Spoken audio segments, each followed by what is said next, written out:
देखो केमिस्ट्री आज हम स्टार्ट कर रहे हैं।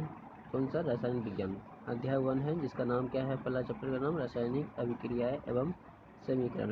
यानी कहने वाले केमिस्ट्री में पढ़ते क्या है? रासायनिक यानी केमिकल के बारे में, वो अभिक्रिया कैसे करता है और उसका क्या क्या फार्मूला होता है। तो पहला क्वेश्चन हमारा बुक का है कि रासायनिक समीकरण संतुलित करना क्यों आवश्यक, और अथवा दूसरा क्वेश्चन ऐसा कर सकता है कंकाली समीकरण को संतुलित करना क्यों आवश्यक है। इसका उत्तर क्या लिखना हमको? क्या लिखेंगे कि किसी भी रासायनिक अभिक्रियाओं में द्रव्यमान का ना तो निर्माण होता है, यानी नहीं द्रव्यमान बनेगा, और ना ही विनाश हो। अर्थात कहने का मतलब ये है किसी भी रासायनिक अभिक्रिया के उत्पाद किसको कहते हैं? अभिक्रिया के बाद जो बनता है उत्पाद तत्वों का कुल द्रव्यमान अभिकारक तत्वों के कुल द्रव्यमान के बराबर होता है। दूसरे शब्दों में रासायनिक अभिक्रिया के पहले एवं उसके बाद प्रत्येक तत्व के परमाणुओं की संख्या समान होती है। अर्थात कहने का मतलब अभिक्रिया से पहले अभिकारक लिखते हैं तो अभिकारक का जितना परमाणु होगा उसका पूरा संख्या और उत्पाद में जितना परमाणु होगा उसका संख्या अगर बराबर हो गया तो ऐसे समीकरण को संतुलित समीकरण कहते हैं।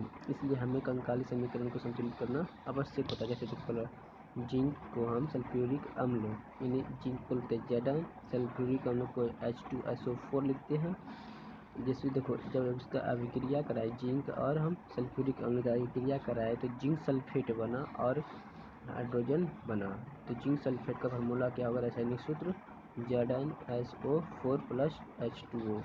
ये एक संतुलित रासायनिक समीकरण है। क्यों? क्योंकि Z इधर देखो अभिकारक में कितना है? एक Zn यहाँ एक है, यहाँ देखो H2 2 है, यानी हाइड्रोजन कितना है? 2, यहाँ भी हाइड्रोजन 2 है उत्पाद में।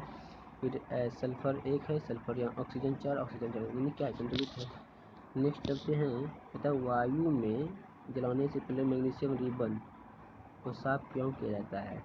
अगर मान लो साफ करेंगे तभी तो अच्छा जलेगा कोई चीज़, है ना। तो वही लिखे हैं वायु में जलाने से पहले मैग्नीशियम रिबन को साफ किया जाता है। क्यों? ताकि वह जलते समय वायु के संपर्क में रहे तब न जलेगा। नेक्स्ट है कि निम्नलिखित क्वेश्चन है, देखो निम्नलिखित रासायनिक अभिक्रियाओं के लिए संतुलित समीकरण लिखिए। पहला है हाइड्रोजन और क्लोरीन को जब अभिक्रिया कराते हैं तो क्या बनेगा? Hydrogen chloride. ठीक, इसके लिए हम पहला लिख दिए हैं, देखो ये नंबर कि हाइड्रोजन को क्या लिखते हैं? H2, क्लोरीन को Cl2। जब दोनों का अभिक्रिया कराएंगे यानी रिएक्शन कराएंगे तो क्या बनेगा? HCl, जो हमारे पेट में भी पाया जाता है। पेट में पाचन शक्ति जो बनता है उसमें भी HCl पाया जाता है। तो नेक्स्ट है तुम्हारा barium chloride plus aluminium sulphate का अभिक्रिया। सेकेंड नंबर में उसका बनता क्या है? Barium sulphate plus aluminium chloride. उसका सेकेंड का उत्तर यहाँ देखो, सेकेंड नंबर में BaCl2 + Al2SO4 होल्ड 3। ठीक है, इधर रिएक्शन किया तो BaSO4 और Al3। यहाँ ध्यान से समझो, यहाँ पे संतुलित करना यानी अभिकारक के और उत्पाद के परमाणुओं की संख्या बराबर करना। अर्थात ये देखो Ba कितना है? एक, इधर Ba, ठीक है। Cl2 2 गो है, यहाँ Cl क्या होगा? 3 ठो है। इसको क्या करना हो जाएगा? 4 गो तुम कर सकते हो, तो 2 से गुना करते 6 हो गया ना, तो इसको 6 करने के लिए 3 से गुना करना पड़ेगा। जब 6 से इसको 6 कर दिए तो Br 3 ठो बन गया, 3 ठो इसको दे दिए। अब देखो ऑक्सीजन कितना पड़ रहा है? 12 ना, इधर कितना है? 12 है। ये सल्फर का 3 है, सल्फर हमारा यहाँ क्या है? 3 है यहाँ पे। नेक्स्ट है सोडियम और जल जब अभिक्रिया करेगा सोडियम हाइड्रोक्साइड प्लस हाइड्रोजन बनाएगा। सोडियम का तुम जानते हो Na होता है, जल का क्या होता है? H2O होता है, और सोडियम हाइड्रोक्साइड का NaOH और हाइड्रोजन का H2O। Na sodium Na same है, H2O हाइड्रोजन 2 है, हाइड्रोजन 2 सही है। ऑक्सीजन 1, यहाँ मगर एक हाइड्रोजन 3 है, तो 4 4 कर दे, 4 हो गया। नेक्स्ट चलते हैं, संयोजन अभिक्रिया किसे कहते हैं? ध्यान से, संयोजन मतलब जोड़ना। उदाहरण देकर समझना। ऐसी रासायनिक अभिक्रिया जिसमें 2 या 2 से अधिक अभिकारक मिलकर एकल उत्पाद का निर्माण करते हैं उसे संयोजन अभिक्रिया कहते हैं। नहीं, उदाहरण के लिए देख लो कैल्शियम ऑक्साइड जल के साथ, कैल्शियम ऑक्साइड जल के साथ तीव्रता से अभिक्रिया करके बुझे चूने यानी कैल्शियम हाइड्रोक्साइड का निर्माण करके अधिक मात्रा में ऊष्मा उत्पन्न करता है। ऊष्मा उत्पन्न करता है ना। चलो यहाँ देखो CaO ये इसका है बिना बुझा हुआ चूना, यानी जो हम लोग दुकान से लाते हैं सफ़ेदी करने के लिए। फिर H2O जल, ये दो अभिकारक है, ठीक है, अभिकारक है, यानी अभिक्रिया पहले हो रहा है, तो अभिक्रिया पहले दो अभिकारक है, दो या दो से अधिक बोला था, अधिक अभिकारक मिलकर इन लोग मिलाए तो क्या बनाया, एकल बनाया, एक उत्पाद बनाया ना, नहीं CaOH होल 2, जिसका सूत्र होता है बुझा हुआ चूना। इसमें जल ना दे दिए, बिना बुझा हुआ चूना में जल मिला देंगे बुझ ना जाएगा, तो बुझा हुआ चूना हो गया CaOH।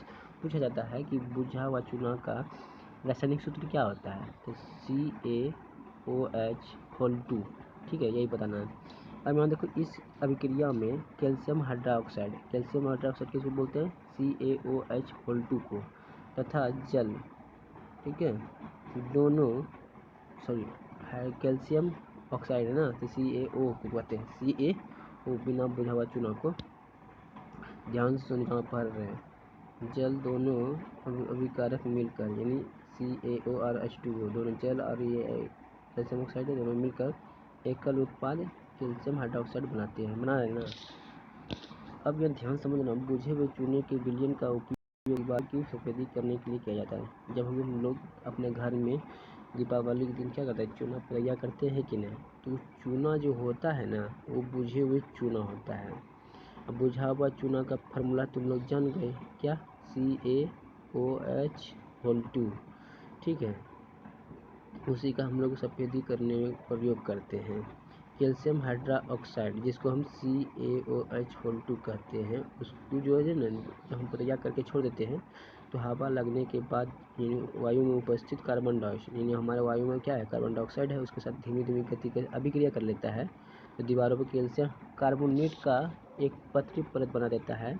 सफेदी करने के 2-3 दिन बाद क्या होता है, चमकने लगता है। वो चमकना वाला क्या है, कैल्शियम कार्बोनेट का निर्माण होता है, और इससे दीवार पर क्या होता है, चमक आ जाती है। समझ रहे हो ना। ऊष्मक्षेपी और ऊष्मा शोषी अभिक्रिया का क्या अर्थ है, उदाहरण दे के समझिए, बोल रहा है। तथा जिन रासायनिक अभिक्रियाओं में उत्पाद के निर्माण के साथ साथ ऊष्मा भी उत्पन्न होती है, उसमें ऊष्मक्षेपी अभिक्रिया, यानी जिस अभिक्रिया में ऊष्मा का निकलेगा ना, ऊष्मा अधिक मात्रा में निकलेगा, ऊष्मक्षेपी, ऊष्मा शोषण में सोखना।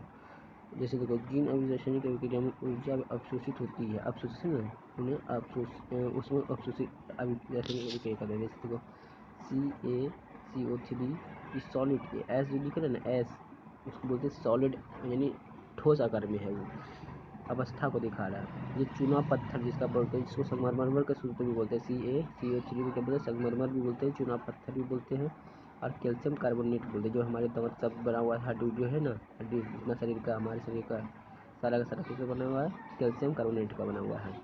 नेक्स्ट इसको जब उष्मा, यानी उसको जब खौलाते हैं, उष्मा देते हैं, ये खौलाने लगते हैं तो टूट जाता है। किसी किस्म कहते हैं CaO यानी कैल्शियम ऑक्साइड, जिसको हम फॉर्मूला अपने व्यवहारिक नाम में क्या बोलते हैं, बिना बुझा हुआ चूना, क्योंकि इसमें जल नहीं है, और उसके बाद टूट जाता है CO2 में।